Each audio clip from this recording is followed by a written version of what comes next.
Bonjour à toutes et à tous, ma team Kiefer, j'espère que vous allez bien. C'est avec grand plaisir que je vous retrouve aujourd'hui pour cette nouvelle vidéo pour parler des prochains matchs des Bleus, les prochains matchs de l'équipe de France.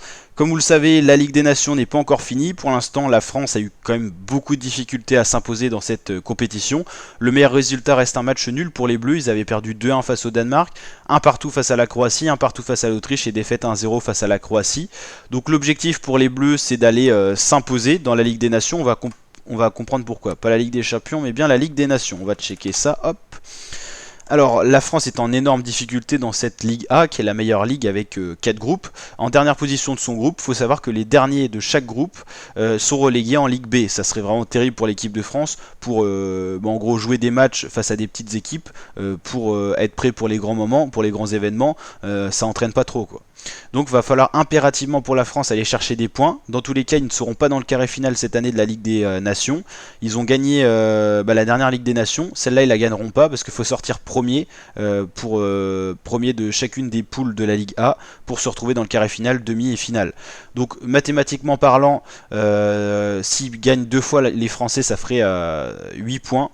Donc ils peuvent plus battre le Danemark, donc pour l'instant, ça c'est sûr, les Français ne termineront pas premier de ce groupe. L'objectif c'est se ressaisir et pas finir quatrième pour pas être relégué en Ligue B, ce qui serait vraiment dramatique pour l'équipe de France, parce que ça c'est des matchs préparatoires là en l'occurrence pour la Coupe du Monde, mais ça le sera également pour l'Euro et ainsi de suite. Donc vraiment pour la France, faut éviter cette quatrième place qui serait terrible. Dans le même pétrin que la France, on a l'Angleterre également dernier de son groupe, la Suisse et les Gallois.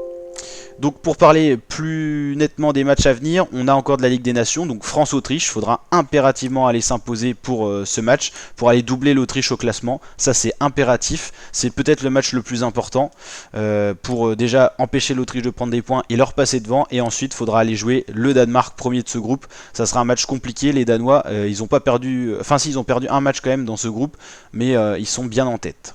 Donc voilà ma team. Et pour les autres matchs à jouer, on aura la Coupe du Monde, mais il y aura des matchs préparatoires que Didier Deschamps va bientôt dévoiler, avec notamment un choix stratégique par rapport aux équipes à affronter avant la Coupe du Monde, où on aura dans l'ordre France-Australie, France-Danemark et Tunisie-France, un groupe qui ressemble beaucoup à la Coupe du Monde 2018, où on reprend l'Australie en poule, le Danemark, il manque juste le Pérou qui sera pas présent sur cette Coupe du Monde, et on a la Tunisie qui s'invite dans notre groupe, voilà à la place. Donc voilà pour les prochains matchs de l'équipe de France à venir, j'espère que ça vous a plu, que ça vous a remis un petit peu dans le jus. Ça fait longtemps qu'on n'a pas parlé de l'équipe de France, il y a eu une grosse trêve internationale, et on se retrouve bien sûr pour suivre ces matchs en avant-première et tout ça. Donc n'hésitez pas à vous abonner, activer la cloche sur la chaîne, liker la vidéo si elle vous a plu, et ma team, je vous fais des bisous et à très bientôt pour de prochaines vidéos. Ciao.